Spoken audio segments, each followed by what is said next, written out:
আমি এটা আগেও বলেছি যে এনসিপিতেই যোগ দিব, এইটা ধরে নেওয়া বা এটা একটা ইয়া করাটা উচিত না, কারণ আমি এটা বিবেচনা করব। জন তার নিজস্ব বক্তব্যে চাঁদাবাজির ঘটনায় আপনার নাম জড়িয়েছে, এই বিষয়ে আপনারা আসলে প্রথমত হচ্ছে এই বিষয়টা এখনো তদন্ত চলছে, যেহেতু ইনভেস্টিগেশন চলছে, এটা নিয়ে মন্তব্য করাটা উচিত না। তারপর যেহেতু আমার নাম স্পেসিফিকলি সেখানে এসেছে এবং এই নামটা আসার পর আমি একরকম অবাকই হই। জানাল আলম অপুকে আমি চিনতাম যখন আমি ছাত্র অধিকার পরিষদে ছিলাম 2022 সালে, যখন ক্যাম্পাসে আমরা ছাত্র রাজনীতির সাথে যুক্ত ছিলাম, তখন সেও ছাত্র অধিকার পরিষদ করতো, সম্মিলিত বেসরকারি বিশ্ববিদ্যালয়ের কমিটিতে বোধহয় ছিল। নির্বাচনকালীন বলতে আমি বুঝিয়েছি যে তফসিল ঘোষণার পরবর্তী সময়টাকে আমি বলছি। নির্বাচনকালীন বলতে অন্য কোনো সরকারের কথা। তারপরে এই সরকার তার নিরপেক্ষতার স্বার্থে আমি মনে করি যারাই রাজনীতি করতে চায়, শুধু ছাত্র উপদেষ্টারা না, যারাই চাইবে তাদেরই উচিত নির্বাচনের সময়টাতে না থাকা, যাতে করে কোনোভাবেই নির্বাচনটা প্রস্তাবিত না হয়। যেহেতু আমাদের মাননীয় প্রধান উপদেষ্টা বারবারই বলছেন যে আমরা ইতিহাসের একটা শ্রেষ্ঠ নির্বাচন উপহার দিতে চাই, আর সেটা আমরাও চাই। যেহেতু আমরা এই সরকারের অংশ, এই ঐতিহাসিক দায়িত্ব আমাদের উপরে থাকবে যদি নির্বাচনটা সুষ্ঠু না হয়। সেক্ষেত্রে আপনার বক্তব্যের পরে কোনো কি সরকারের মধ্যে, অর্থাৎ আপনারা যদি চলে যান তাহলে শূন্যস্থান তো হবে, সেগুলো পূরণ করতে হবে। সেক্ষেত্রে সরকারের পক্ষ থেকে কোনো বক্তব্য আছে কি?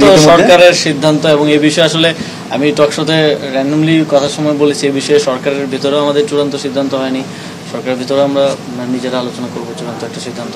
তফসিলের আগে আপনি পদত্যাগ করছেন, তাই তো? তফসিলের ঘোষণার আগে আপনি পদত্যাগ করবেন, বিষয়টি এরকম? হ্যাঁ, মোটামুটি এটা বলা যায়। এখন চূড়ান্ত সিদ্ধান্তটা অবশ্যই সরকারের উচ্চ পর্যায়ে থেকে। আমি এটা আগেও বলেছি যে এনসিপিতেই যোগ দিব, এইটা ধরে নেওয়া বা এটা একটা ইয়া করাটা উচিত না, কারণ আমি এটা বিবেচনা করব। উপদেষ্টা না শুধু, আমি মনে করি যে রাষ্ট্রীয় যে কোনো দায়িত্বে যদি এমন কেউ থাকেন যারা আগে রাজনীতি করেছেন বা সামনে রাজনীতি করার পরিকল্পনা আছে কিংবা নির্বাচন করার পরিকল্পনা আছে, তাদের কারো এই সরকারে থাকা উচিত। নির্বাচন করার পরিকল্পনা কিংবা রাজনীতি করার পরিকল্পনা, শুধু নির্বাচন করলেই যে পক্ষপাত হইতে পারে এটা তো ইয়া না।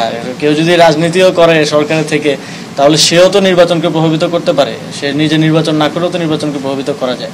জাতীয় এসপেক্টে যদি বলি, তাহলে না পারার পাল্লাটাই হয়তো ভারী। বাংলাদেশের মানুষ অভ্যুত্থানের সুফল পেয়েছে, তবে আমাদের সরকারের কতটা সুফল পেয়েছে, কিছু জায়গায় আমাদের অর্থনীতিতে অনেক ভালো হয়েছে, দ্রব্যমূল্য নিয়ন্ত্রণে আছে। এর বাইরেও গণঅভ্যুত্থানের আকাঙ্ক্ষার জায়গা থেকে অনেক আকাঙ্ক্ষাই পূরণ হয়নি, আবার অনেক আকাঙ্ক্ষাই এই সরকার পূরণ করার চেষ্টা করেছে। এটা আসলে জনগণ মূল্যায়নটা করলেই সবচেয়ে ভালো মূল্যায়নটা আসবে বলে আমি মনে করি। আপনি নিশ্চয়ই অবগত হয়েছেন, একজন তার নিজস্ব বক্তব্যে চাঁদাবাজির ঘটনায় আপনার নাম জড়িয়েছে, এই বিষয়ে আপনারা আসলে প্রথমত হচ্ছে এই বিষয়টা এখনো তদন্ত চলছে, যেহেতু ইনভেস্টিগেশন চলছে, এটা নিয়ে মন্তব্য করাটা উচিত না। তারপর যেহেতু আমার নাম স্পেসিফিকলি সেখানে এসেছে এবং এই নামটা আসার পর আমি একরকম অবাকই হই। জানাল আলম অপুকে আমি চিনতাম যখন আমি ছাত্র অধিকার পরিষদে ছিলাম 2022 সালে, যখন ক্যাম্পাসে আমরা ছাত্র রাজনীতির সাথে যুক্ত ছিলাম, তখন সেও ছাত্র অধিকার পরিষদ করতো, সম্মিলিত বেসরকারি বিশ্ববিদ্যালয়ের কমিটিতে বোধহয় ছিল, তখন চিনতাম। কিন্তু গত 2024 সালের 5 আগস্টের পরে তার সাথে আমার কখনো কথা বা দেখা হয়নি, এবং এই ধরনের একটা ক্লেম আসার পরে তারপরে আমরা আবার আরেক জায়গা থেকে জানতে পারলাম, আজকেও কিছুক্ষণ আগেও আমি ক্যাবিনেট থেকে বের হয়ে দেখলাম যে একজন সংবাদ সম্মেলন করেছেন, তার স্ত্রী পরিচয়।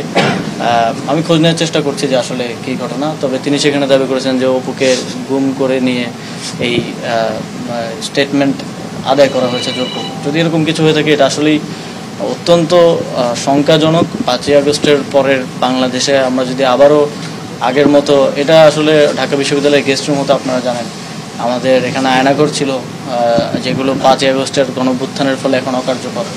সেই প্র্যাকটিসের দিকে আমরা যাচ্ছি কিনা, এটাও একটা। ওয়েস্টিনের সামনে আপনি গিয়েছিলেন কিনা সেদিন?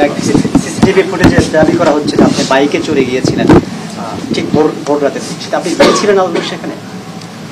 আমি মাঝে মধ্যেই আমার রাতে যখন কাজ শেষ হয়, প্রায় কখনো কখনো ভোর হয়ে যায়, আমি রাতে খাওয়া দাওয়া, ওই সময় বাসায় আসলে খাওয়া দাওয়া দেওয়ার মতো কেউ থাকে না খাবার, তো আমি মাঝে মধ্যে বেশিরভাগ সময় যাই 300 ফিটের নীলা মার্কেট বলে একটা জায়গা আছে, আপনারা জানেন, ওখানে হাঁসের মাংস খুব ভালো পাওয়া যায়।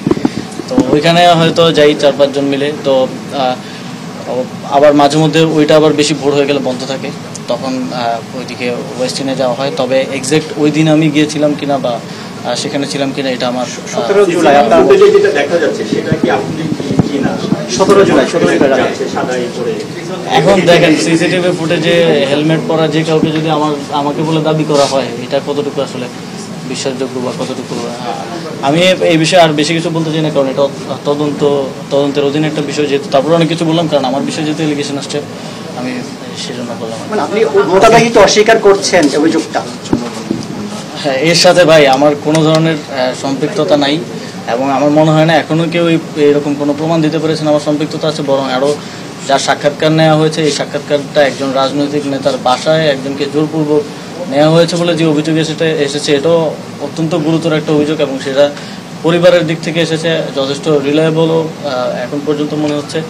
তো এর সাথে যে আমার সংশ্লিষ্টতার যেই কথা বলা হচ্ছে এটা সম্পূর্ণ রাজনৈতিক উদ্দেশ্য প্রণোদিত, এরকম অনেক কিছু আপনারাও ইতিপূর্বে দেখেছেন, আমরা সেগুলো ডিবাঙ্ক করেছি এবং এখন দেখছেন, সামনেও হয়তো দেখবেন।